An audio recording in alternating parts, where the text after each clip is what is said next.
que va a tratar de vincular precisamente la instancia de lo social histórico como una creación con el contenido que subyace a la sublimación, al proceso, digámoslo ya de entrada, por medio del cual precisamente a la psique se le obliga a renunciar a sus objetos de autoinvestimiento y se le da a cambio algún sentido que tiene un valor social, ¿verdad? Obviamente sabemos, y ya lo dijimos al inicio, ese proceso se lleva a cabo a través de un proceso de resignificación de ese contenido social.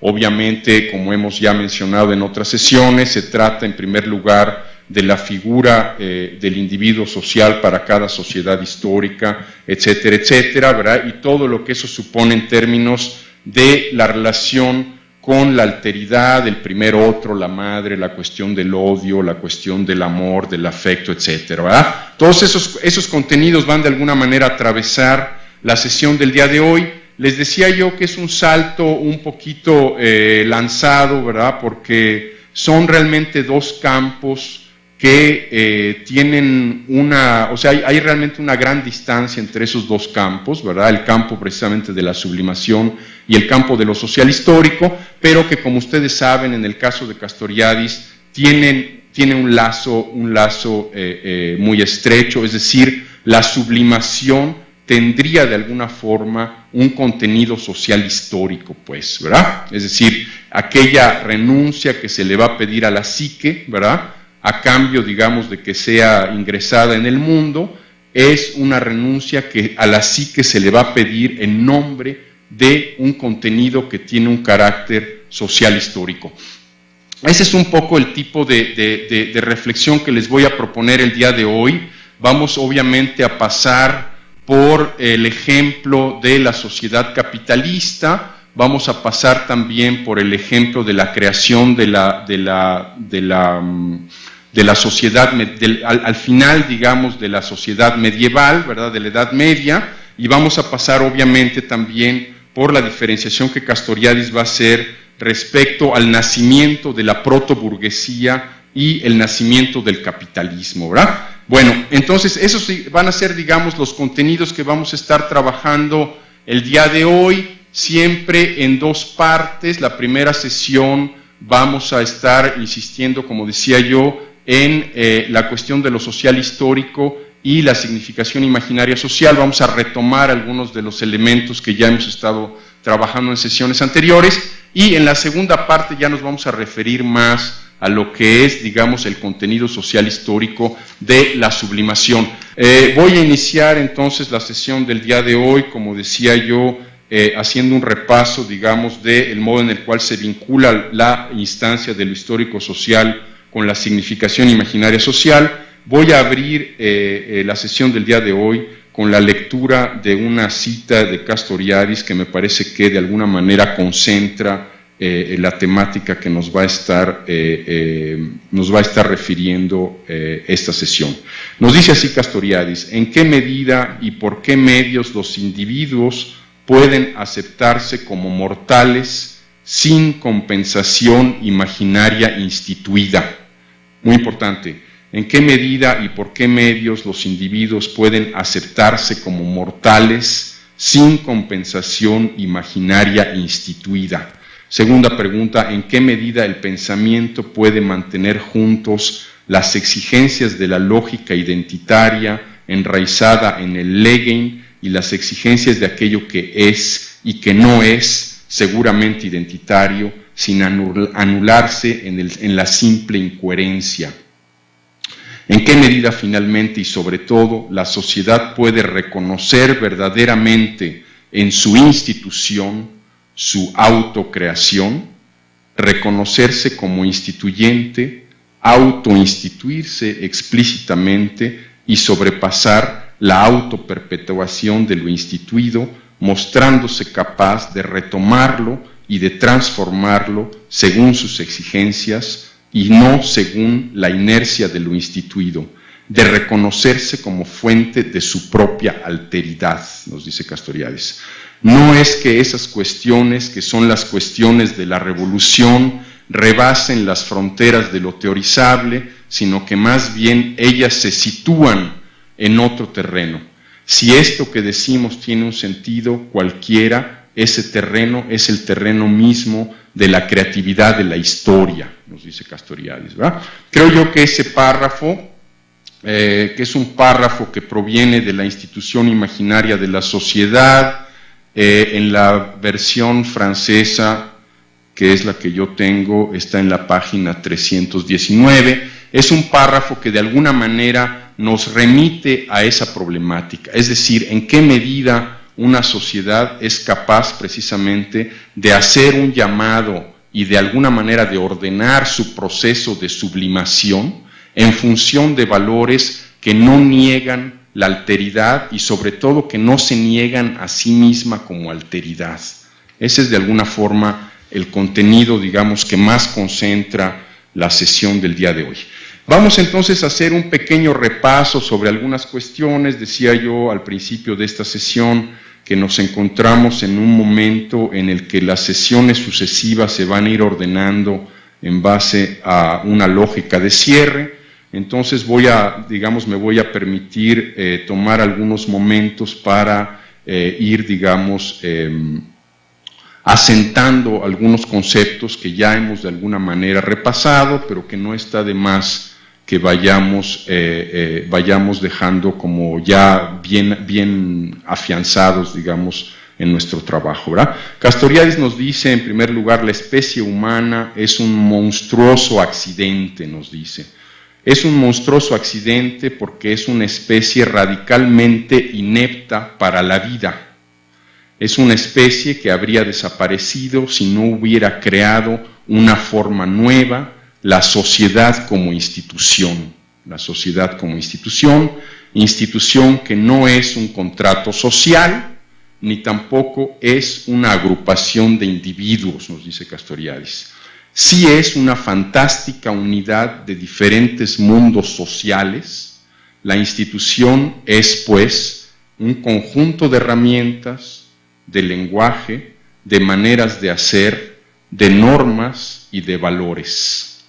La secuencia, en el caso, digamos, concreto de la sociedad capitalista, la secuencia en este caso sería aquella que liga, por ejemplo, el automóvil con la fábrica, con el capital, con los obreros, ¿verdad? De alguna manera, cuando hablábamos la vez pasada de la significación imaginaria social, veíamos cómo esa significación imaginaria social está referida a un magma de significaciones imaginarias sociales, no está aislada. En el caso, por ejemplo, de la sociedad capitalista, precisamente la figura, digamos, o la forma automóvil nos remite a la cuestión de la fábrica, lo cual nos remite a la cuestión del capital, lo cual nos remite a la cuestión de la existencia, digamos, de obreros, ¿verdad?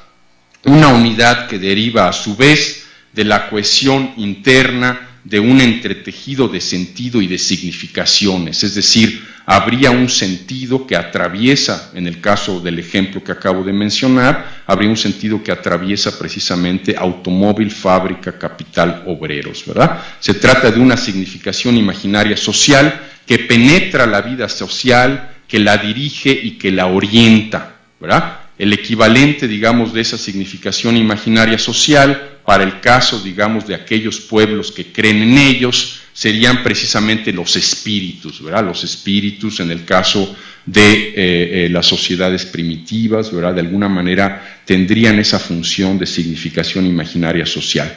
Una significación imaginaria social que está ahorita muy sonada, ¿verdad? En los medios masivos aquí en México, mucho a raíz del tema, digamos, del bicentenario, etcétera, etcétera, es esta cuestión de la identidad del ser mexicano, ¿verdad? Esa sería también de alguna forma una significación imaginaria social. Somos franceses o somos mexicanos, más allá del hecho de que participamos de una manera de vivir, es decir, habría una dimensión, digamos, imaginaria del hecho de ser mexicano, del hecho de ser francés. Volviendo al caso precisamente de la significación imaginaria social que le da sentido al modo, digamos, de producción capitalista y a la sociedad capitalista, podríamos hablar también de un sentido que recorre las siguientes instancias. Por un lado, la mercancía, por el otro lado, el capital, por el otro lado, el dinero, la tasa de interés, ¿verdad?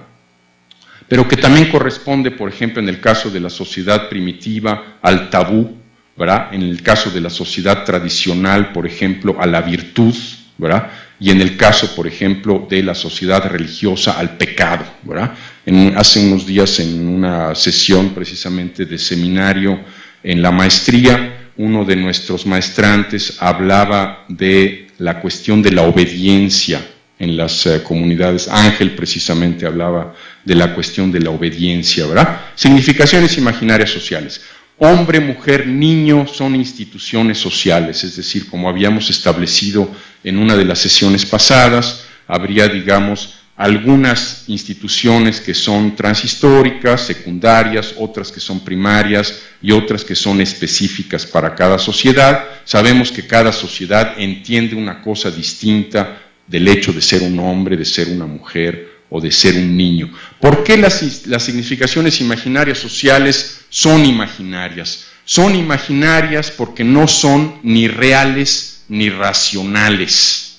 Muy importante. Las significaciones imaginarias sociales son imaginarias porque no son ni reales ni racionales. ¿Por qué son sociales? Las significaciones imaginarias sociales son sociales porque no son nada si no son compartidas, participadas por ese colectivo anónimo impersonal. Es decir, son imaginarias y son al mismo tiempo sociales, y una cosa no puede reducir a la otra, ¿verdad? La sociedad, como cada especie viviente, establece por la vía precisamente de las significaciones imaginarias sociales su mundo propio, ¿verdad? En el cual obviamente incluye una representación de sí misma.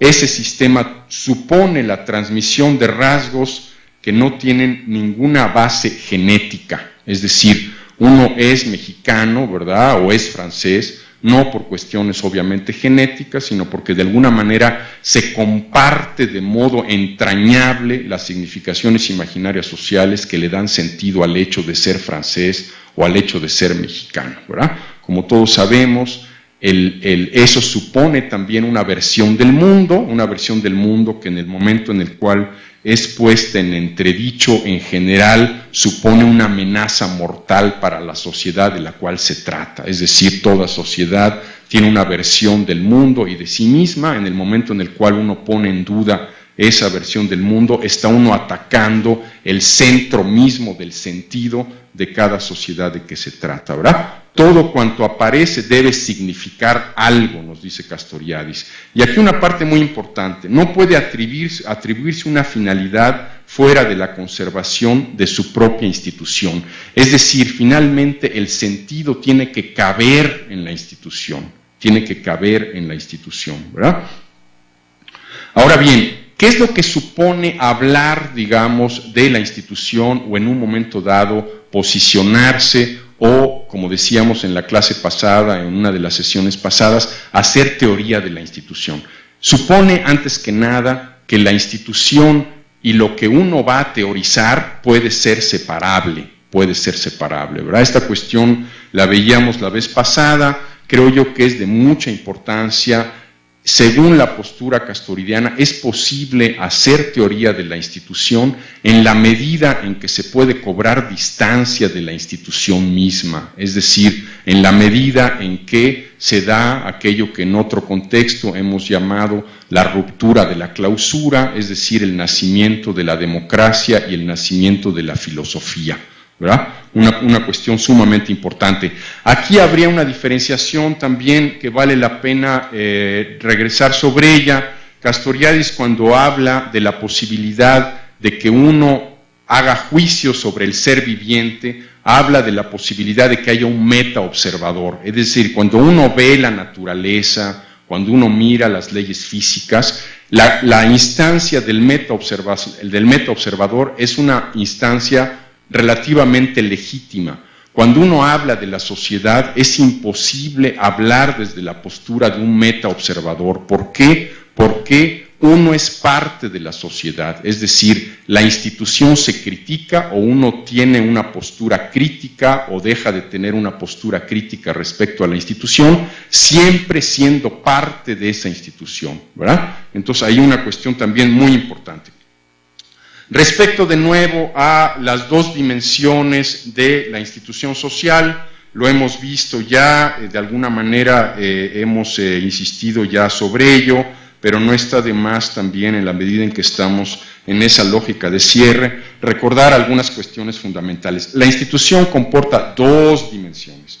Una dimensión que es la dimensión conjuntista identitaria, ¿verdad?, la dimensión del código, y otra dimensión que es la dimensión propiamente imaginaria. Ahora bien, la dimensión conjuntista identitaria responde al esquema de la determinidad, nos dice Castoriadis, ¿verdad? Todo aquello que es determinado, en el caso de la dimensión conjuntista identitaria. En el caso de la dimensión imaginaria, lo que prevalece es precisamente la significación.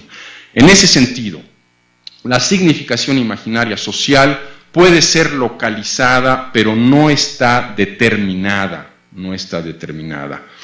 En el caso, de nuevo, de los enlaces que Castoriadis establece, en la medida en que toda significación imaginaria social corresponde a un magma de significaciones imaginarias sociales, podemos decir que la significación imaginaria social sacerdote, entre comillas, remite a la significación imaginaria social religión, entre comillas, lo cual remite a la significación imaginaria social Dios, lo cual remite a la significación imaginaria social mundo creado, lo cual remite a la significación imaginaria social del pecado, etcétera, etcétera. Pues es un poco en esos términos en los cuales Castoriadis va a ver ese atravesamiento, digamos, el sentido, digamos, de la significación imaginaria social y, de alguna manera, de la dimensión propiamente conjuntista identitaria de la institución.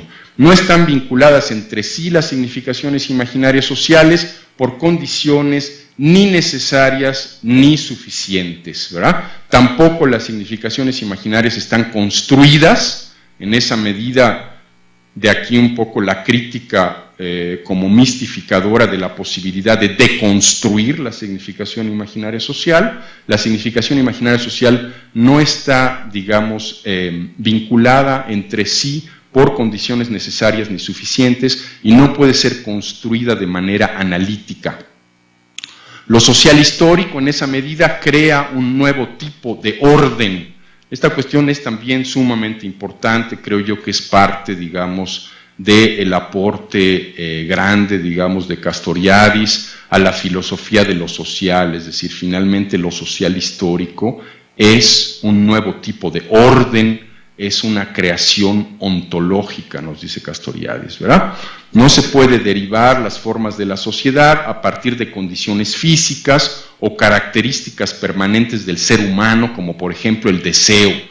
Castoriadis aquí, nuevamente, en términos muy polémicos, ¿verdad?, va a problematizar precisamente la existencia de condiciones físicas o características permanentes en el ser humano. Nos va a decir cómo es posible que el deseo haya estado siempre así, ahí, y que en algunos casos haya dado como resultado una sociedad moderna capitalista y en otro caso haya dado como resultado la permanencia de una sociedad tradicional o primitiva, ¿verdad? Cuando en los dos casos existe el deseo, incluso, bueno, se puede hablar incluso de condiciones físicas que son equivalentes, ¿verdad? Sociedades que han estado en contacto con condiciones físicas y biológicas que son equiparables y que, sin embargo, han dado como resultado sociedades que son radicalmente distintas. Entonces, en ese sentido, volviendo un poco a nuestra recapitulación, no se pueden derivar las formas de la sociedad a partir de condiciones físicas o características permanentes del ser humano, el deseo, por ejemplo, en el caso de Freud o en el caso de otros autores, ¿verdad? Un poco ya cerrando la primera parte de esta sesión, me gustaría hacer referencia a un elemento que es central, digamos, de la sociedad capitalista y que de alguna manera va a ordenar el tema del sentido en el caso de la sociedad capitalista y que nos remite mucho a lo que en la segunda parte de la sesión vamos a tratar de tratar a través precisamente del contenido social histórico de la sublimación. Estoy hablando precisamente de la cuestión de la herramienta, es decir, cuál es el significado que tiene la herramienta en el caso de la sociedad capitalista contemporánea. Como ustedes saben, la herramienta, ¿verdad?, es una herramienta desnuda solamente en el caso de la concepción occidental. En la gran mayoría de los casos, ¿verdad?, para un salvaje o para un hombre de la sociedad tradicional, la herramienta está fuertemente cargada, ¿verdad?, fuertemente cargada. De alguna manera, bueno, Castoriadis, en el caso de este abordaje que hace de la herramienta, se va a referir a la manera en la cual todo el mundo de la Ilíada viene con la fabricación de las nuevas armas de Aquiles, ¿verdad? Las nuevas armas de Aquiles, la Ilíada, es decir, ¿qué significado tiene la herramienta en una sociedad y en otra? ¿Verdad? Muy importante.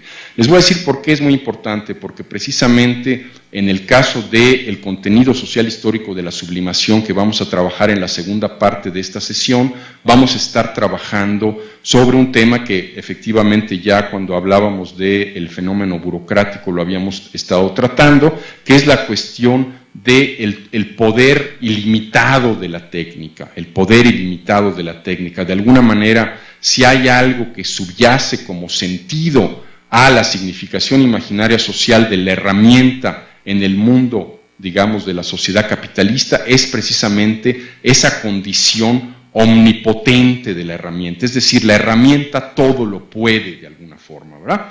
¿Qué es lo que pasa, por ejemplo, en el caso de la economía contemporánea? Como ustedes saben, la economía contemporánea es también una técnica, ¿verdad? De alguna manera subyace al proyecto de la sociedad, digamos, capitalista y de la propia economía política, esa especie de sentido de que la economía política puede decirnos todo, ¿verdad? Y nos puede dar respuesta a todos los problemas. Castoriadis va de alguna manera a problematizar esa concepción, nos va a decir, en el caso de la economía contemporánea, los economistas nunca han logrado constituir una ciencia rigurosa. Por ejemplo, pone dos ejemplos, ¿no? Si el precio de la gasolina subiera, ¿verdad?, obviamente bajaría el consumo, pero no podemos saber qué tanto bajaría. Es decir, la ciencia política y la economía contemporánea no han sido capaces, digamos, en ese sentido, de ejercer esa fascinación de la herramienta que le dio, digamos, el pensamiento clásico en economía, incluso el propio marxismo, ¿verdad? En el caso del marxismo también la economía política tendría esa condición, digamos, de instancia que todo lo puede. El otro ejemplo que usa Castoriadis para poner en entredicho esta condición omnipotente de la economía contemporánea es el tema del salario. Nos dice Castoriadis, si el salario real de los obreros disminuye, ¿habría huelgas? ¿Habría otra cosa o no habría nada? Sabemos perfectamente, ¿verdad?, que no se puede decir qué es lo que ocurre una vez que bajan los salarios. ¿Y por qué es que no se puede decir lo que va a ocurrir una vez que bajan los salarios? La economía política no puede responder en la medida en que todo ello involucra la actividad de los hombres en sociedad. No comprendemos por la sencilla razón de que todo esto está inmerso en condiciones sociales y políticas, es decir, de nuevo la reivindicación de la dimensión imaginaria de la sociedad, es decir, no podemos, a pesar del poder que puede tener la economía contemporánea o la economía política o la macroeconomía como un instrumento, no podemos prever si la bajada de los salarios va a tener como consecuencia las huelgas, nada u otra cosa, ¿verdad? Entonces, en ese sentido, estamos como siempre en el orden, digamos, de lo imaginario, y es precisamente esa la reivindicación que Castoriadis nos va a hacer cuando se va a referir precisamente a lo social histórico como una creación. Creo que ahora presentaste una cantidad tremenda de contenidos importantes, articulados, compleja, pero este punto de la capacidad imaginaria, que no depende de lo físico ni de los deseos, como ejemplo de lo psíquico, sí, sino de este orden de lo imaginario, tiene un elemento que para hablar de la dimensión conjuntista identitaria señalaste que es una especie de dependencia de lo determinado, digámoslo así. Sí. Y acá, en la dimensión imaginaria, podríamos decir entonces que es una, que depende, no depende, pues está en función de lo indeterminado. Y un elemento que con un concepto por ahí que usan otras gentes podría ayudar a entender que lo imaginario tiene la necesidad para poder, digamos, soportarlo, de que el sujeto, las personas tendríamos que soportar la incertidumbre, digamos, de eso indeterminado. Castoriadis, ¿qué dice de esta forma que planteo, aunque con otros términos? Sí, Rafa, efectivamente en lo que comentas hay mucha, es decir, es muy oportuno. En efecto, esta cuestión, digamos, de que no hay condiciones físicas ni condiciones permanentes del ser humano que de alguna manera van a dar como resultado un cierto tipo de condición social o lo que quieras y mandes, ¿verdad? De alguna manera nos remite precisamente al meollo de nuestra sesión de hoy. Como veremos en la segunda parte, Castoriadis va a vincular la condición del sujeto todopoderoso con la tradición del cristianismo. Y te lo voy adelantando en esos términos. Cuando Castoriadis se refiere precisamente a la condición trágica del régimen democrático, él está haciendo alusión a eso, es decir, para el caso concreto del mundo griego clásico, no existe una vida más allá, digamos. La vida, incluso si pudiera existir esa vida más allá, sería una vida mucho peor que la que tenemos aquí de alguna forma, ¿verdad? Entonces, tenemos ahí una significación imaginaria social que yo creo que es muy fundante de un cierto mundo y que de alguna manera va a ordenar a la sociedad, ¿verdad? Si hay algo precisamente que Castoriadis va a de alguna manera reivindicar, es esta especie de continuidad entre el entendido el todo poder de la técnica y la posibilidad de que haya un sujeto todopoderoso, ¿verdad? Un sujeto todopoderoso. ¿Qué es lo que ocurre? Que precisamente la condición del imaginario radical como instancia no determinada nos va a remitir precisamente a la existencia y a la perpetua condición de la alteridad. Eso le da, obviamente, en términos históricos, una condición trágica al régimen democrático, es decir, en la medida en que nosotros estamos en condiciones no solamente de modificar el mundo dado, sino incluso de entender que nosotros somos el origen de nuestra propia institución, en esa medida estamos ante el abismo, es decir, estamos ante la no certidumbre de alguna forma, ¿verdad? Esto obviamente no es, qué sé yo, no tiene nada que ver ni con el pesimismo, ni con una visión, digamos, apocalíptica de la existencia, sino tiene mucho más que ver con lo que Castoriadis va de alguna manera a denominar la cuestión de la corresponsabilidad, es decir, nosotros y ninguna otra instancia somos responsables, digamos, de la sociedad que hemos creado y somos los responsables de modificarla si la sociedad que hemos creado no nos parece, ¿verdad? Entonces, ahí estarían muchos elementos, me parece muy atinado lo que comentas. Una cuestión solamente de tipo semántico. Cuando Castoriadis se refiere a la condición no determinada del imaginario, no habla de indeterminación, habla de no determinación. Esta parte, a pesar de que puede ser un poquito excesiva, ¿verdad?, me parece que es importante porque, bueno, obviamente la indeterminación tiene todo un carácter en el lenguaje común, de que, bueno, no pasa nada y todo se puede de alguna forma, ¿verdad? Entonces, esa parte es importante. Yo he siempre hecho alusión a esa metáfora de la relación siempre del mundo natural que habría entre las epífitas y los árboles que les sirven de sustento, ¿verdad? Que no es una relación, digamos, de determinación, sino una relación de condición.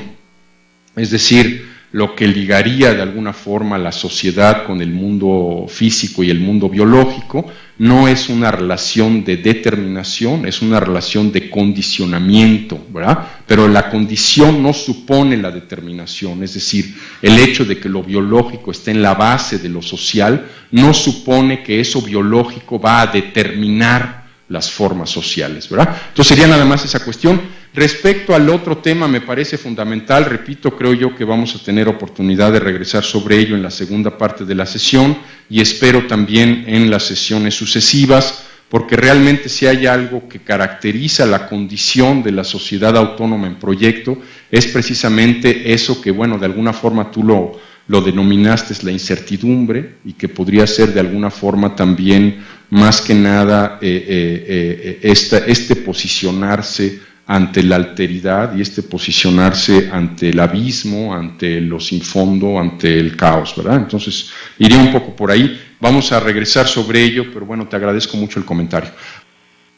Sí, quería nada más hacer un apunte a un problema de la relación entre lo físico natural y la dimensión imaginaria, en el sentido de la polémica o el encuentro que tuvieron Francisco Varela y Cornelius Castoriadis en la serie que editó Trota, de las conferencias, de las entrevistas de radio que mantuvo. Me parece muy interesante la parte en la que Francisco Varela le hace una especie de rectificación o de crítica a Castoriadis, en el sentido de que la idea de creación, como la asume o la teoriza Castoriadis, puede también verse en el campo de la biología a partir de la teorización de los fenómenos emergentes, que le llama Varela ahí. Y esto me lleva a una idea que le escuché a Donna Haraway, cuando decía que la teoría de la autonomía, por sugerencia de un científico japonés, la había modificado ella en el sentido de una teoría más relacional para poder, digamos, sortear algunos problemas que estaban en la perspectiva de Varela, como entendía Francisco Varela, la autonomía del ser viviente, que ahí hay un problema. La teoría la asume de otra manera, pero bueno, ese era, digamos, para dejar abierto ahí un canal, para dejar abierto un canal que creo que sigue el debate en el campo de la ciencia contemporánea, ¿no? Sí, exacto. Y no está del todo resuelto. Y bueno, ese es uno. Y el otro es precisamente en términos de la sociedad contemporánea, del capitalismo actual, el problema de la unidad, de cómo pensar el problema del imaginario en términos de unidad o de posibilidad de, digamos, de pensar la sociedad globalmente, por así decirlo. Que también ahí tiene algunos apuntes que hacer. Esto lo digo por los enormes problemas que creo que en todos lados enfrentamos, por la especie de fragmentación y de modernidad líquida, para decirlo en términos de Bauman, ¿no? De que cada vez es más difícil aprender la forma en que se organiza lo social, ¿no? Sí, muy bien. Muy bien, no, pues realmente tocas temas muy fundamentales, Ricardo, y muy vastos, como tú sabes, ¿no? Yo tendría algunos comentarios muy acotados respecto al tema del debate con Varela. Hasta donde yo sé, la lectura que yo he hecho de ese debate es una lectura que identifica un desencuentro, es decir, yo creo que efectivamente el modo en el cual Castoriadis y Varela entienden la autonomía es totalmente opuesto uno del otro. Es decir, te voy a decir por qué. El modo en el cual creo yo que Varela entiende el tema de la autonomía tiene que ver con la cuestión del para sí, en términos del mundo biológico. Es decir, de alguna forma todo ser al crearse, digamos, o sea, está ejerciendo un para sí de alguna forma, ¿verdad? Ahora bien, eso yo creo, en la perspectiva de la lectura que he hecho de ese debate, creo yo que es válido en el caso del mundo, digamos, del ser vivo, digamos, ¿no? Pero no en el caso de la psique. Es decir, si hay algo precisamente que Castoriadis va a reivindicar cuando va a hablar de la condición loca del imaginario radical, es precisamente que rompe ese para sí.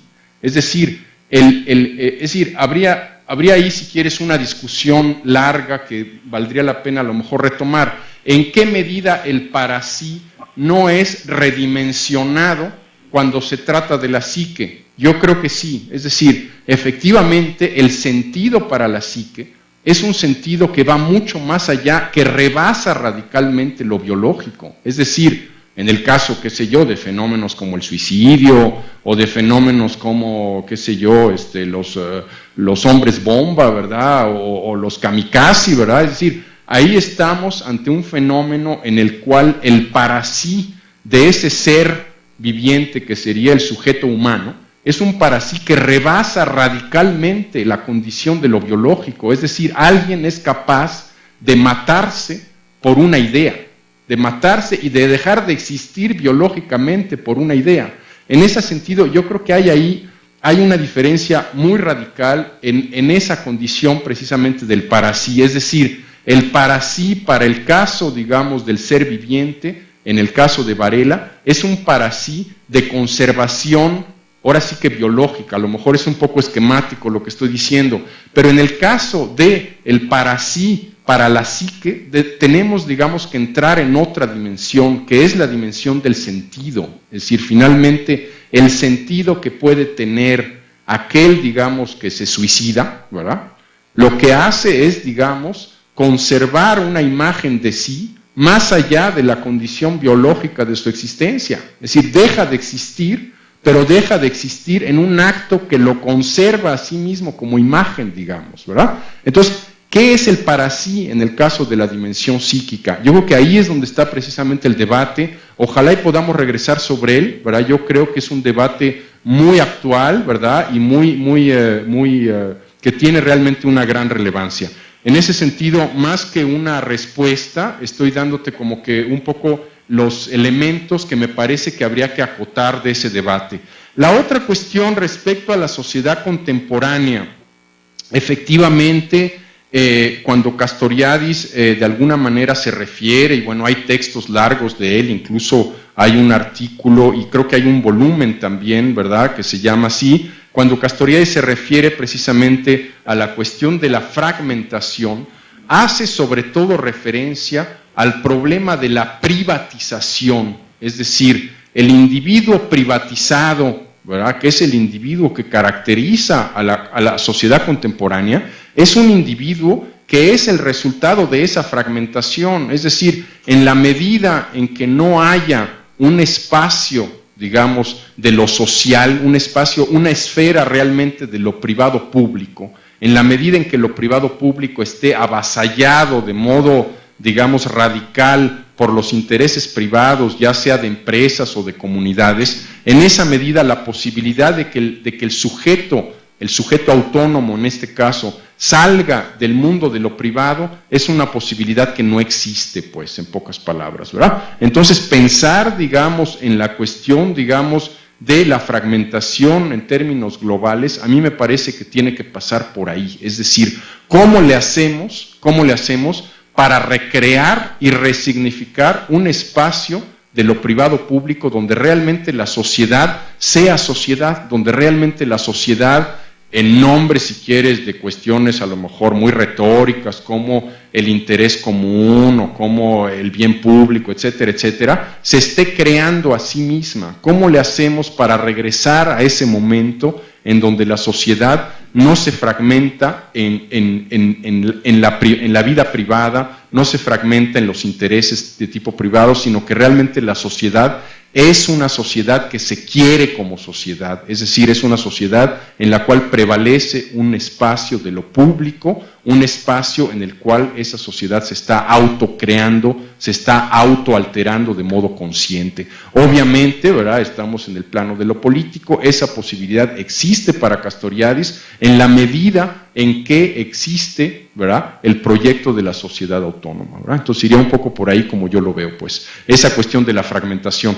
Es obviamente un elemento que sí, yo sé que viene también de otros autores, hay otros autores que se han referido a la cuestión de la fragmentación.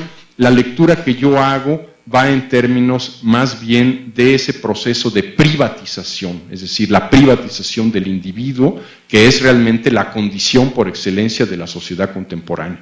Es como yo lo veo. Pero muy... Hace un momento anotabas una idea que me parece que es bien interesante para seguirla pensando, esto de la posibilidad la posibilidad de una sociedad que no se niegue a sí misma como alteridad. Y hace algunas clases habías también mencionado algo así como lo que media entre los sujetos es la filia, el reconocimiento del otro, ¿no? Y yo te quería pedir si puedes profundizar un poco más en el tema de la filia. Creo que es una beta para responder a esta pregunta o a este problema de negarse a sí misma como alteridad. Sí, muy bien. No, estoy muy de acuerdo, me parece muy bueno tu comentario, con todo gusto amplío un poco la cuestión.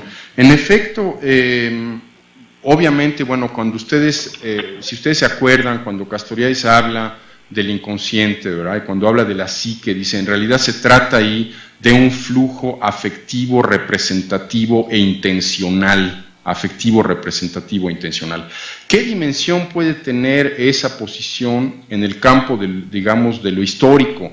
Es decir, precisamente cuando se establece como principio y como criterio, digamos, de la socialización, la cuestión de la razón, de alguna manera se le da la espalda a esa parte, digamos, de la sociedad, que es en realidad la parte que realmente cuenta, pues. Si nosotros entramos un poco en ese detalle, sabemos perfectamente, y lo mencionábamos a través de los ejemplos que dábamos del salario y de la subida del precio de la gasolina, sabemos que lo que prevalece ahí no es un criterio racional, es decir, la gente en un momento dado no decide hacer una huelga, ¿verdad?, u oponerse a una ley por cuestiones de tipo racional, es sobre todo cuestiones que tienen que ver con el campo de lo imaginario y que por lo tanto tienen que ver con el tema del afecto, tienen que ver con el tema de la representación y con el tema de la intención. Ahora bien, en el caso particular de la filia, ¿verdad?, Castoriadis cuando trabaja, digamos, cuando regresa a la fuente griega, que de alguna manera es un poco también la temática con la cual vamos a ir cerrando este seminario, las próximas sesiones se van a ir refiriendo a esta cuestión del regreso de Castoriadis a la fuente griega. Cuando él se refiere a la fuente griega y cuando se refiere particularmente al tema de la formación del sujeto autónomo, ¿verdad?, la formación, llámese filósofo ciudadano, llámese ciudadano democrático, ¿verdad?, cuando habla de la formación de este sujeto, dice, lo que ahí realmente importa no son, digamos, la lógica y, digamos, la coherencia de los planteamientos del educador. Lo que realmente importa es el afecto, es el reconocimiento recíproco, ¿verdad? Entonces, ¿en qué medida eso nos lleva precisamente a la discusión de cómo, como tú bien lo señalas, ¿verdad?, el hecho de abocarse al afecto, el hecho de abocarse y de alguna manera reconocer que esa es una dimensión que tiene no solamente importancia, sino que muchas veces es fundamental en la vida, digamos, y lo que media entre los seres sociales, ¿verdad? ¿En qué medida el hecho de reconocerle ese estatus al afecto tiene que ver con el hecho de reconocer la posibilidad de que exista la alteridad? Me parece perfectamente coherente, razonable y muy en la lógica precisamente de Castoriadis, es decir, una sociedad que es capaz de abordar y de darle la importancia debida a la dimensión del afecto, es una sociedad que es capaz de entender que ella es el origen de su propia norma y que no todo lo que existe está dado de una vez y para siempre, pues, ¿no? En esa medida es realmente un elemento que comparte, digamos, la sociedad autónoma en proyecto, tanto esta cuestión del reconocimiento del afecto como la cuestión, digamos, del reconocimiento de posibilidad de la alteridad. Si tú recuerdas, lo hemos mencionado en este espacio, hay esa frase que a mí siempre me gusta mucho cuando se le pregunta a Aristóteles ¿qué es lo que la polis debe de realizar? Y Aristóteles contesta, debe de realizar seres que viven con la belleza, que viven con la sabiduría y que aman el bien común. Ahí, sí, o sea, está ahí realmente contenido, pues, creo yo, ¿no? Entonces, iría un poco por ahí, ¿ok? Bueno, entonces, vamos a iniciar.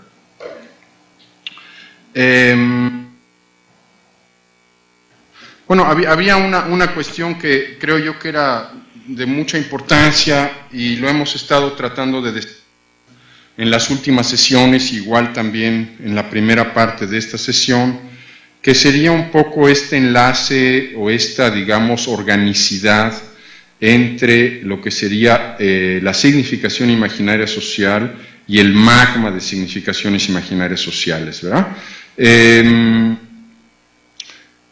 En el caso Castoriadis, un poco para ilustrar esta relación, nos va a hablar de los elementos y las ideas, por ejemplo, que tanto en el caso de los griegos como en el caso de los cristianos han sido redescubiertos, remodelados, reinterpretados y constantemente un poco para el uso, digamos, del mundo occidental. Es decir, habría de alguna forma en esa reinterpretación, en ese redescubrimiento de los elementos tanto del mundo cristiano como del mundo griego, ¿verdad? Habría de alguna forma también un trabajo de reinterpretación y de adaptación de los sistemas a los sistemas imaginarios del presente, ¿verdad? En el caso de la primera burguesía, que es el ejemplo que Castoriadis nos propone y que me parece que puede tener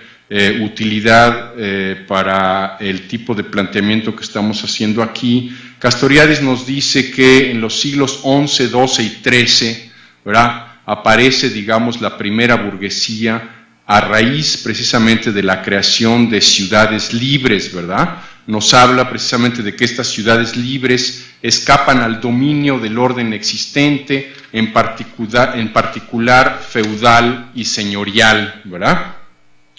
Obviamente él se deslinda de hacer una apología de la burguesía, sin embargo nos dice, es muy importante que en la investigación, digamos, historiográfica, logremos también desvincular lo que sería el surgimiento de la burguesía de lo que sería el surgimiento del capitalismo. Entonces, decía yo que la intención de la segunda parte de esta sesión era trabajar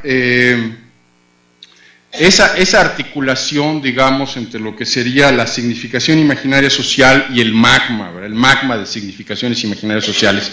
Si se acuerdan ustedes, habíamos visto en sesiones pasadas este concepto del magma, ¿no? Era muy importante, no está de más que recordemos un poco cuál es la condición por excelencia del magma.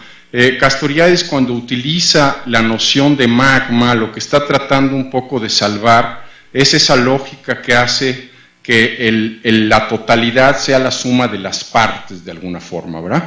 En términos, digamos, muy de la lógica formal. ¿Qué es lo que pasa cuando Castoriadis habla del magma? Él dice, el magma es un conjunto de elementos, digamos, cuya condición no puede ser reducida a su dimensión conjuntista identitaria, pues, ¿verdad? Es decir, habría en el magma algo más de la simple suma de los significados, ¿verdad?, y de la combinatoria de los significados, ¿verdad? En ese sentido, vale la pena tenerlo muy presente. El caso que Castoriadis nos va a proponer, precisamente en la perspectiva del cometido que nos hemos propuesto en esta sesión, respecto al modo en el cual se articulan las significaciones con el magma, decía yo que tiene que ver con el nacimiento de la burguesía. Castoriadis, bueno, decía yo antes del simulacro, sin necesidad de entrar en la apología de la burguesía,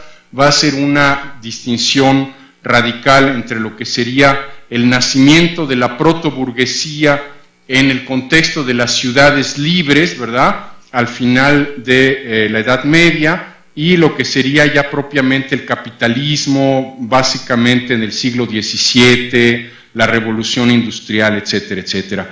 Lo interesante de esta diferenciación es en el sentido precisamente de esta idea de que habría una significación imaginaria social fundante, digamos, que ordena, digamos, un universo, ¿verdad? En el caso, por ejemplo, de la protoburguesía, nos dice Castoriadis, será la primera capa social que reconstituye en Europa occidental una comuna política, una colectividad política. Esta parte es importante, es decir, cuando Castoriadis va a reivindicar el nacimiento, digamos, del proyecto de la sociedad autónoma en la polis griega, va a hablar también de que hay, de alguna manera, en la historia de Occidente, una recreación, digamos, de ese mundo. Esta recreación va a tener que ver precisamente con el nacimiento de esas ciudades libres, digamos, ciudades libres que de alguna manera se diferencian y cobran distancia del mundo feudal y del mundo señorial, ¿verdad? Entonces nos dice Castoriadis, la protoburguesía sería la primera capa social que reconstituye en Europa occidental una comuna política, una colectividad política radicalmente distinta al imperio, radicalmente distinta a la realeza, al papado o al orden feudal. La significación imaginaria social que preconiza que la colectividad es un sujeto político debe ser recreada, porque ella es creada y recreada, la burguesía puede existir como burguesía. Es decir, finalmente, aquí un poco, esta recuperación un poco polémica por parte de Castoriadis respecto al hecho de que incluso el propio Marx, de quien va a tomar el modelo de revolución social, es de la revolución burguesa, es decir, el caso histórico que Marx tiene ante sí cuando habla, digamos, o de alguna manera preconiza la posibilidad de una sociedad socialista, etcétera, es precisamente el caso de la revolución burguesa, porque no hay, históricamente hablando, otro caso, digamos, que pueda ser utilizado, ¿verdad? Entonces, esta condición, si alguno tiene la curiosidad, yo recuerdo la lectura de este texto 1789 de Lefebvre, ¿no?, donde habla precisamente de la Revolución Francesa, esta condición, digamos, de clase revolucionaria, ¿verdad? Obviamente la evolución posterior y la alianza, digamos, de la burguesía con el capitalismo, etcétera, etcétera, son cuestiones, digamos, que no tienen vuelta de hoja, pero que sí de alguna manera debemos ser capaces de alguna manera de distinguir entre lo que sería el nacimiento, digamos, de esta burguesía en las ciudades libres como un sujeto político, ¿verdad?, que está distanciado del mundo feudal, del mundo papal y del mundo de la realeza, y lo que sería ya, digamos, la cuestión, digamos, del liberalismo económico y particularmente el nacimiento del capitalismo a partir del siglo XVII, ¿verdad? Bueno, la significación imaginaria social, decíamos, que preconiza que la colectividad es un sujeto político. Esta cuestión sumamente importante, es decir, de alguna manera, si hay un sentido que va a atravesar, ¿verdad?, la historia de Occidente o de la tradición greco-occidental, según la postura de Castoriadis, es precisamente que la colectividad es un sujeto político. ¿Un sujeto político qué quiere decir? Un sujeto político que es capaz, digamos, y que se sabe el origen de su propia institución, es decir, la política, en sentido noble, sería precisamente el momento en el cual la sociedad crea sus instituciones y desecha aquellas instituciones que ya no le sirven para crear instituciones nuevas, digamos, ¿verdad? Entonces esta cuestión, digamos, de la colectividad como sujeto político, que de alguna manera va a ser la condición de existencia de la burguesía, ¿verdad? En el caso, digamos, de las sociedades primitivas, Castoriadis nos va a hablar precisamente de que en ellas radica el carácter no cuestionable, ¿verdad?, de las representaciones instituidas, ¿verdad? Sabemos que en las sociedades tradicionales, en las sociedades religiosas, en las sociedades de repetición, precisamente, si hay algo que caracteriza o que le da sentido a aquello que media entre los sujetos y entre los individuos, es precisamente el carácter incuestionable de las representaciones instituidas, ¿verdad? En el caso, digamos, Castoriadis habla obviamente de, en este caso, el hebreo, ¿verdad? Nos dice, para el caso del hebreo, decir que la ley es injusta es automáticamente ubicarse fuera de la comunidad, digamos, del pueblo hebreo, ¿verdad? Etcétera, etcétera. Aquí hay una cuestión que es interesante también, cuando Castoriadis aborda el fenómeno de la religión, un poco haciendo alusión a esta cuestión del carácter, digamos, incuestionable de las representaciones instituidas. Castoriadis nos dice, en la gran mayoría de las religiones, Dios es equivalente a justicia, es decir, Dios es igual a justicia, ¿verdad? Entonces, de alguna manera, el hecho de poner en duda la propia justicia supone, de alguna forma, plantearse o ubicarse, digamos, de modo, digamos, diferenciado respecto a la figura, digamos, de Dios, ¿verdad? La heteronomía es incorporada en las instituciones heterónomas de la sociedad y, en primer lugar, en la estructura psicosocial del individuo mismo. Aquí vamos un poco a la cuestión ya más de lo que sería el terreno precisamente de la sublimación, ¿verdad? Si tenemos presente aquel proceso por medio del cual la psique es obligada a renunciar, digamos, a su autoinvestimiento y a cambio de eso adopta, digamos, aquellas significaciones imaginarias sociales que la sociedad le va a proponer, precisamente esta condición esta condición no cuestionable de las representaciones instituidas va a ser también una manera de socializar, es decir, hay un proceso de sublimación, hay un proceso de fabricación de un individuo social en el cual lo que prevalece es precisamente el carácter incuestionable de la representación instituida, ¿verdad? Esta parte creo yo que es sumamente importante y de alguna manera va esa condición o el hecho de que se verifique o no ese carácter incuestionable de la representación instituida va de alguna manera a determinar la estructura psicosocial del individuo mismo. Castoriadis, en un momento dado, cuando habla de la dimensión imaginaria y más del orden, digamos, de la metapsicología de lo que sería el proyecto de autonomía o el proyecto de la sociedad autónoma, nos dice, es fundamental que el niño sepa que el padre no es la fuente exclusiva del sentido, que el padre no es la fuente exclusiva del sentido. ¿Qué es lo que hay precisamente detrás de este carácter no cuestionable de la representación instituida? Lo que hay es precisamente ese entendido que se transmite al niño de que el padre es la fuente exclusiva del sentido. Entonces, esta parte es muy importante porque nos remite también mucho a lo que sería la relevancia política del psicoanálisis y cómo Castoriadis entiende el psicoanálisis como uno de los pilares de la sociedad autónoma, ¿verdad? Es decir, él nos va a hablar, precisamente lo veremos en las sesiones sucesivas, de esas tres profesiones imposibles, que son las profesiones que buscan la autonomía a partir de una autonomía que todavía no existe. Esas tres profesiones son precisamente la educación como formación del filósofo ciudadano, la política como el lugar donde la sociedad crea y recrea sus propias instituciones de modo explícito, y el psicoanálisis. ¿Cuál es el objeto del psicoanálisis? ¿Cuál es el fin del psicoanálisis? Nos dice Castoriadis. El fin del psicoanálisis, fin en los dos sentidos, tanto la finalidad como aquello que persigue, es precisamente la emergencia de un sujeto autónomo, ¿verdad? Sobreviene entonces una creación histórica extraordinaria, volviendo un poco ya, digamos, a lo que sería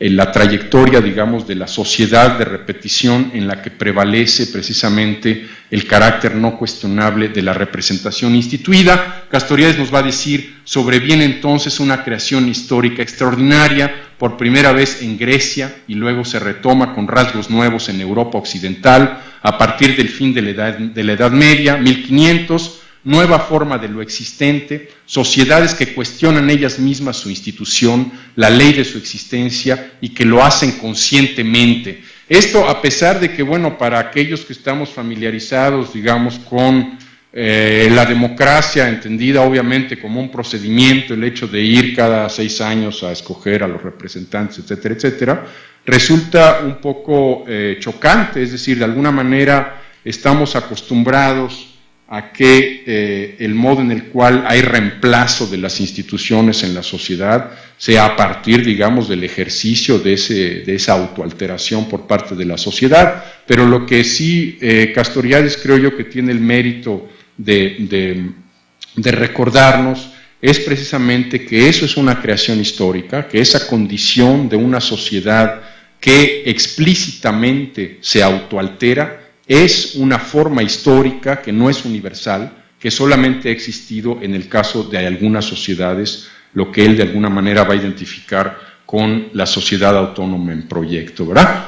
Sería entonces a partir de esta ruptura con la clausura absoluta que prevalece hasta entonces, que aparece una sociedad que contiene los gérmenes de la autonomía, es decir, una creación histórica, ¿verdad? Siempre esta cuestión de que en la medida en que hay una significación imaginaria social que le da sentido a la sociedad autónoma en proyecto, ¿verdad? En esa medida, todo aquello que gira en torno, digamos, al valor de la autonomía va de alguna forma a darle sentido a las instituciones secundarias en el caso de la sociedad autónoma en proyecto, ¿verdad? Una cuestión que es interesante en este sentido, Castoriadis se va a preguntar por qué en un momento dado, independientemente de las imperfecciones, ¿verdad?, y de la tendencia que mencionábamos en la primera parte de esta sesión, la tendencia, digamos, a la privatización, por qué en un momento dado esa sociedad, ¿verdad?, cuyas instituciones están, digamos, atravesadas por dos significaciones imaginarias sociales, por un lado aquella del valor del dominio racional y por el otro lado aquella del valor de la autonomía, ¿por qué esa sociedad en un momento dado tiene una influencia de tipo mundial? ¿Verdad? Es decir, ¿por qué en un momento dado encontramos rasgos de esa sociedad de alguna forma en todas partes, ¿verdad? Ahí Castoriadis va a hacer una referencia precisamente a la ruptura de las representaciones heredadas y al nacimiento del pensamiento racional, ¿verdad? Al nacimiento del pensamiento racional,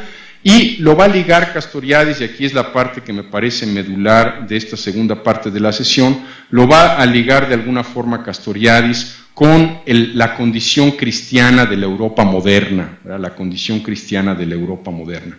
Castoriadis nos dice en ese caso, la Europa moderna es cristiana o pasa por el cristianismo. Con el cristianismo aparece en la historia la idea que recomendábamos un poco en la primera parte de la sesión, la idea precisamente de un ser, de un sujeto todopoderoso, ¿verdad? Para los griegos el ser humano es un ser mortal, no hay nada que esperar de otra vida, lo decíamos en el caso de la primera parte de la sesión. No con la burguesía, sino con el capitalismo en el siglo XVII aparece precisamente esta nueva significación imaginaria social, que es la significación de la expansión ilimitada del control racional. Es decir, aquí Castoriadis, y fíjense lo interesante, es que va a ligar la tradición cristiana de Europa, ¿verdad?, y particularmente la idea de un ser todopoderoso con esta idea, digamos, de la expansión ilimitada del control racional. Es decir, para Castoriadis habría una raíz común entre la idea de un ser todopoderoso y la posibilidad precisamente de que la técnica o el desarrollo de las condiciones materiales de la sociedad sea ilimitada, ¿verdad? Habría en este caso la expansión o tendencia a la expansión de las fuerzas productivas, la racionalización de toda vida social, ¿verdad? De alguna forma, aquí un poco la alusión a la intervención de Adriana en la primera parte del debate, la posibilidad precisamente del afecto, ¿verdad? Y cómo el afecto es avasallado precisamente por la invasión, digamos, de la vida social, de lo que serían los criterios racionales, ¿verdad? La cuestión obviamente de la burocracia, pero también la cuestión, digamos, de la planificación y de la ingeniería social de alguna forma, ¿verdad? De qué manera en un momento dado, incluso en agencias internacionales, ¿verdad?, prácticamente se pretende que la sociedad pueda ser ordenada, modificada y planificada en base, digamos, a criterios de tipo racional, ¿verdad? Esa racionalización de toda vida social va incluso a avasallar, digamos, lo que sería la vida de los ciudadanos, la vida familiar, la educación de los niños, la comunicación y la información. Es esta la Europa del capitalismo, la que se apodera del planeta, ¿verdad? En este caso sería en la base, digamos, de este proyecto, ¿verdad? Y particularmente de la significación imaginaria social del dominio racional, estaría precisamente presente el deseo y la sed de potencia, nos dice Castoriadis, deseo y sed de potencia que existía ya en el caso de las empresas coloniales, pero que solamente adquieren sus instrumentos, digamos, más adecuados cuando se da precisamente la revolución industrial y la emergencia del capitalismo. Pero con el capitalismo, por primera vez, esta tendencia encuentra sus instrumentos apropiados y adecuados, instrumentos racionales, lógica conjuntista identitaria y finalmente razón racional, ¿verdad? Razón racional, aplicación, manipulación o aplicación militar de la ciencia, ¿verdad? Esta ciencia y este carácter, digamos, omnipotente de la ciencia sería, como decíamos anteriormente, una herencia del fantasma, en este caso cristiano, ¿verdad? De un sujeto todopoderoso y de un mundo de parte a parte racional, nos dice Castoriadis, ¿no? Por estar fabricado por un sujeto racional todopoderoso. Es decir, ese mundo, lo que de alguna manera Castoriadis, cuando aborda el tema de la ruptura, de la clausura y la emergencia, en el caso, digamos, de Platón, de lo que él llama la teología racional, ¿verdad? De alguna manera Castoriadis se está refiriendo a esta cuestión, es decir, el hecho de que en un momento dado la sociedad pueda ser ordenada, ¿verdad? Por un criterio racional, de alguna manera lo vincula con un proyecto y con una significación imaginaria social que nos remite precisamente a un sujeto que todo lo puede, ¿verdad? Sería un poco el caso de la ciencia en la industria va de alguna manera a personificar esta toda potencia, ¿verdad? Potencia material y de fascinación ejercida incluso sobre los pueblos no colonizados y no dominados.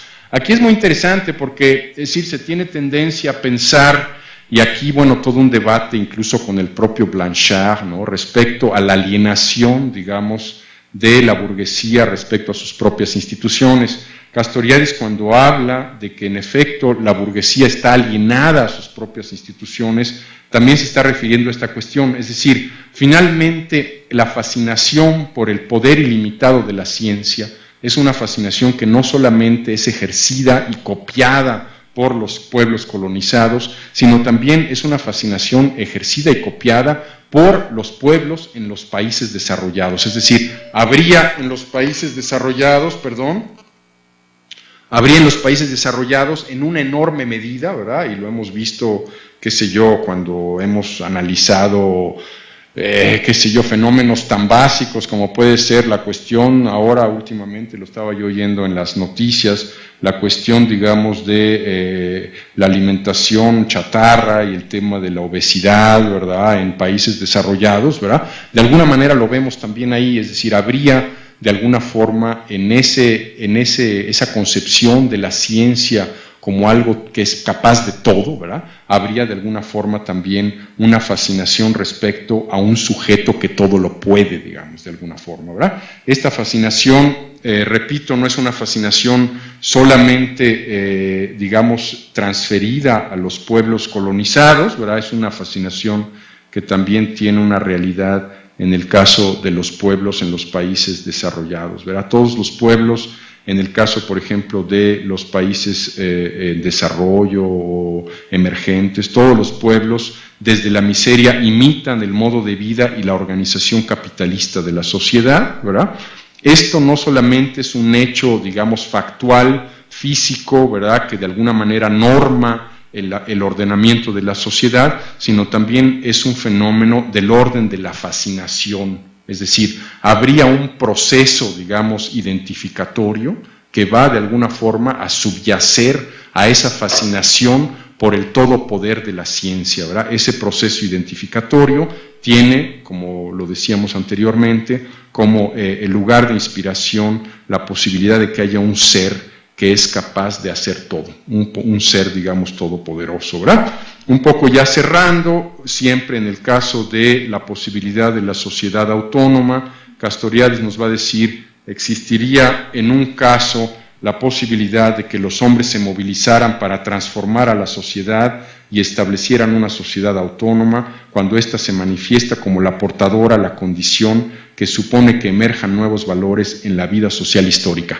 Aquí muy importante, es decir, finalmente, como el caso de esta fascinación por la ciencia tiene una historia y tiene un referente en la historia, digamos, del Occidente, ¿verdad?, de la tradición greco-occidental, la posibilidad también de la sociedad autónoma tiene también una historia, es decir, hay un momento en el cual emerge como valor el hecho de que uno pueda ser el origen de la propia norma, ¿verdad? Esa condición, digamos, que permite, digamos, hacer cosas, ¿verdad? La posibilidad de la autonomía permite hacer cosas, tiene que ver precisamente, en el caso de Castoriadis, no solamente con un proyecto de sociedad históricamente determinado o históricamente localizado, si queremos, para no utilizar el término de determinación, sino que también supone un proceso identificatorio, es decir, habría un proceso identificatorio que subyace a la posibilidad de la autonomía como valor.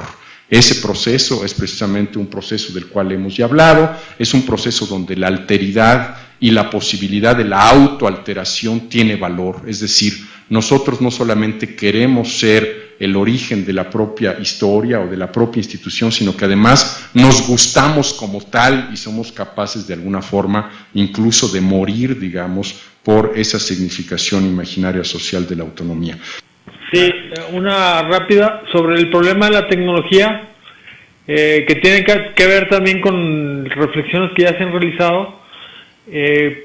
Me parece que lo podría dar con un ejemplo que he hecho aquí en broma a la maestra Alejandra, que es el técnico aquí que nos ayuda con la videoconferencia.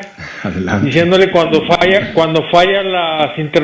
hay interrupción de la transferencia, de la videoconferencia, pues se cae prácticamente todo y no hay ni comunidad virtual, ni comunicación, ni nada, ¿no? Uh-huh. Y, digamos, por las características mismas de la comunidad virtual que se genera a través de este medio.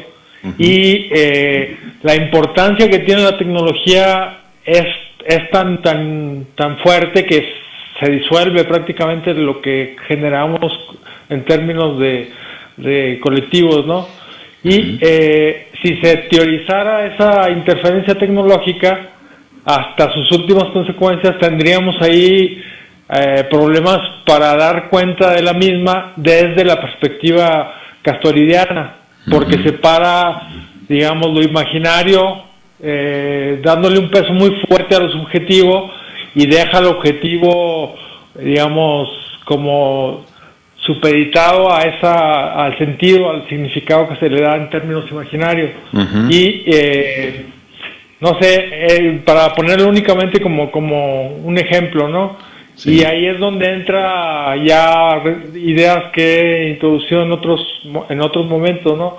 Que es, por ejemplo, toda la teorización de Bruno Latour y de otros sociólogos de la ciencia, de educación, ciencia, tecnología y sociedad. Uh-huh. que donde está a caballo este debate también abierto, ¿no?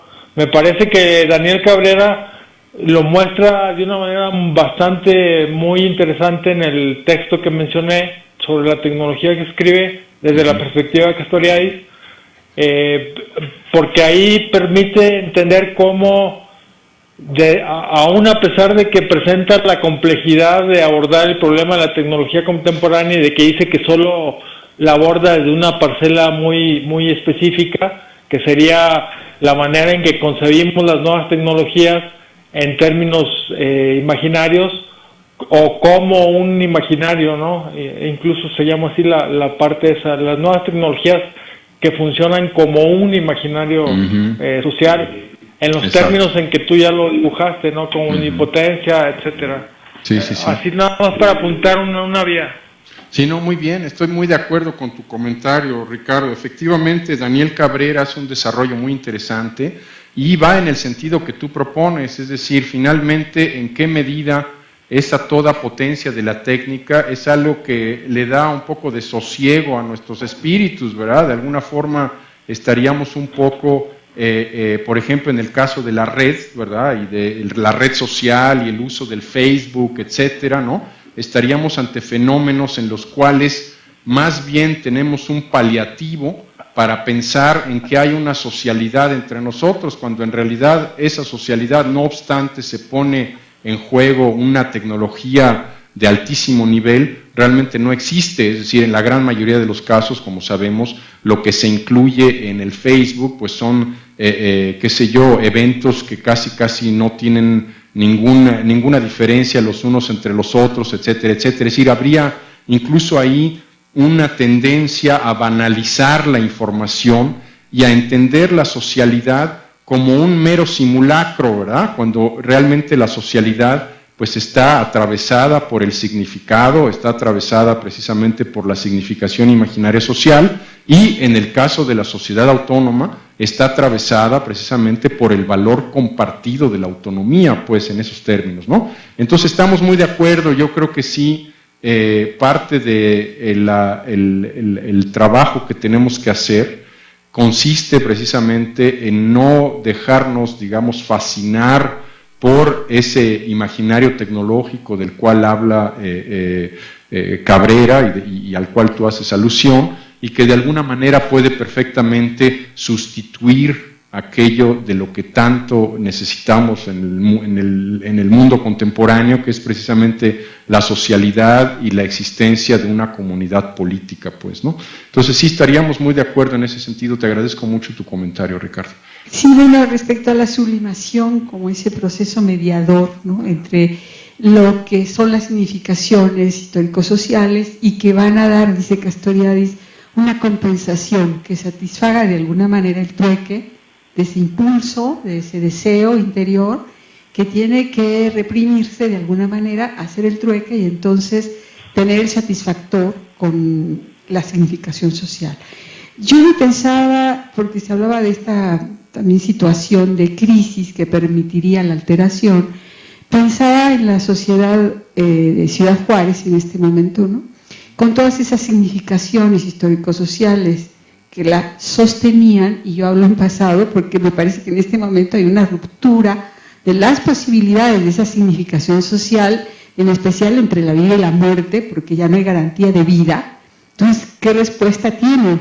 Y que eso ha convocado a que se reúnan grupos que eran indiferentes, la gente entre sí, abocados a este asunto de la filia, el sentimiento del terror, del temor, del coraje, de la impotencia, y empiezan a relacionarse a partir de los sucesos que se están dando tan terribles, y empiezan a organizarse como una sociedad que puede pensar y que puede alterar y que puede provocar cambios, a grado de decir que se vaya este presidente, funciona, ¿no?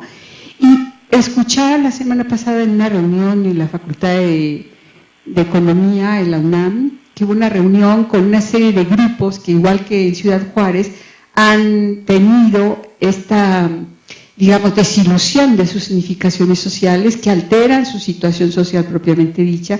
Y en esta reunión cada uno relataba los desmanes que ha sufrido, desde los de Pasta de Conchos, que siguen enterrados, los de Ciudad Juárez, las muertas de Juárez, los de Atenco, los de La Parota, todas estas sociedades que de alguna manera ven irrumpida su situación de equilibrio a partir de un dominio exterior, donde no hay respuesta realmente a sus necesidades y a sus deseos. En ese sentido, los grupos relatan sus problemáticas, pero a la vez todos traen la propuesta de tenemos que unirnos, porque en realidad todos estamos afectados por lo mismo. Necesitamos una nueva sociedad, necesitamos la autogestión, y a mí me admiraba mucho, ¿no?, que pudieran realmente con diferentes problemáticas, incluso estarán los electricistas, el ESME, cada uno diciendo, bueno, en realidad todo tiene una misma raíz. Necesitamos organizarnos, unirnos como sociedades afectadas y empezar un proyecto autónomo, ¿no? Y eso me pareció importante en cuanto a cómo una crisis social puede permitir esta apertura a la alteridad, ¿no?, y a verse como una sociedad que puede tomar una posición distinta a la que he tenido hasta ahora. Ese era mi referente. Muy Bien, no, pues muy bueno tu comentario, Gloria. En efecto, yo creo que en ese tipo de fenómenos, ese tipo, digamos, de momentos en los que la sociedad de alguna manera se reúne, pues vemos mucho una réplica de esa objeción, digamos, por parte de Castoriadis respecto al abandono del espacio público por la sociedad, ¿no? Es decir, de alguna manera, y yo lo comentaba recientemente en un artículo que me invitaron a hacer sobre el tema de los niños migrantes en la ciudad precisamente de Juárez, ¿no? El problema de los niños migrantes.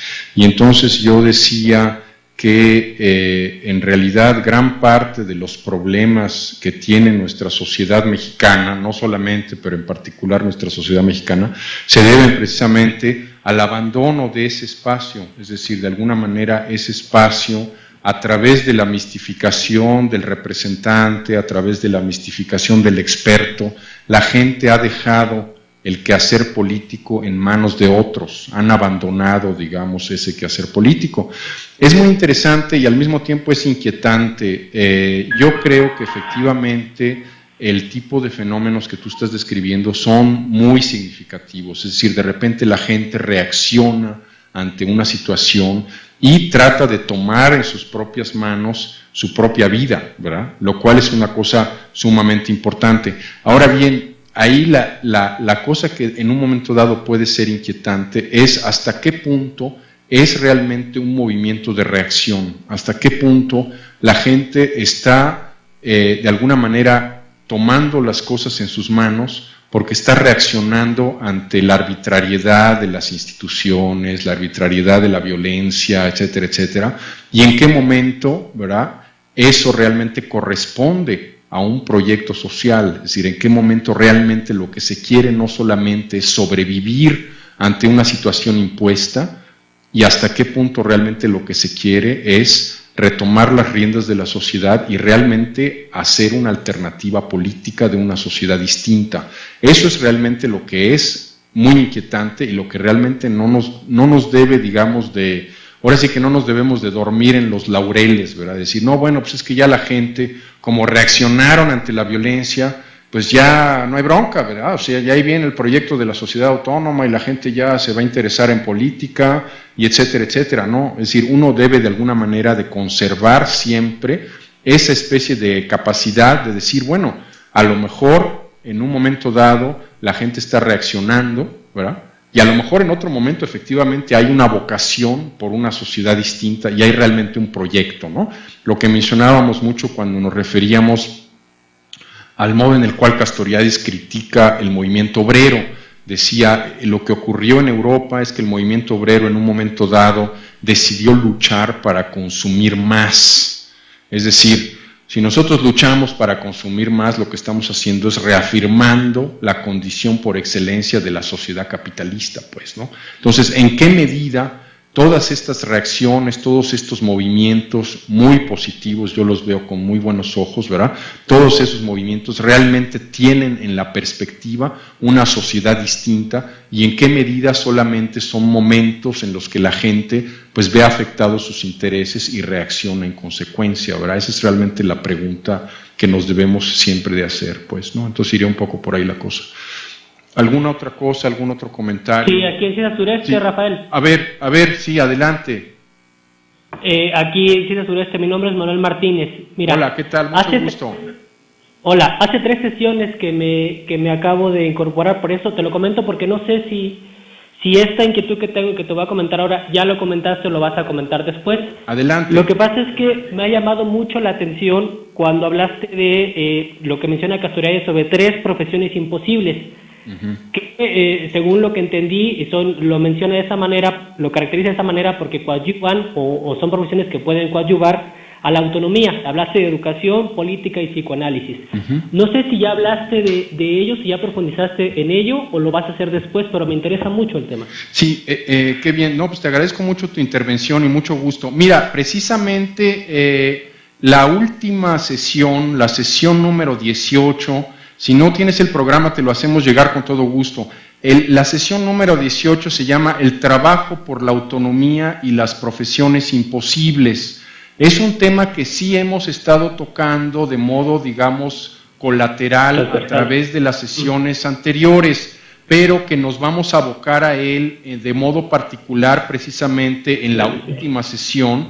Es realmente, ahora sí que mañosamente de mi parte, ¿verdad? Quise dejarlo para el último, es decir, finalmente cómo le hacemos para trabajar por la autonomía y en qué medida las profesiones imposibles nos dan un terreno propicio, digamos, para hacer ese trabajo por la autonomía. Entonces, sí es algo que voy a tratar en la sesión número 18. En todo caso, si tú tienes acceso a las sesiones que están ya disponibles en la red, en la página de la Maestría en Psicología Social de Grupos e Instituciones, puedes ver, en este momento no tengo presente, pero creo yo que hicimos alusión al tema de las profesiones imposibles. No sé si cuando hablamos de el modo en el cual Castoriadis enfrenta la cuestión de la autodisolución del grupo Socialismo Barbarie, me parece que ahí hicimos algún tipo de alusión, pero en todo caso vamos a regresar sobre ese contenido, vamos a dedicar toda una sesión, precisamente la número 18, a ese tema. Entonces nada más te pido un poco de paciencia, lo vamos a trabajar y con todo gusto en ese momento, si tenemos y podemos ahondar y digamos satisfacer tus inquietudes, con todo gusto. Muy bien, gracias. Muy bien.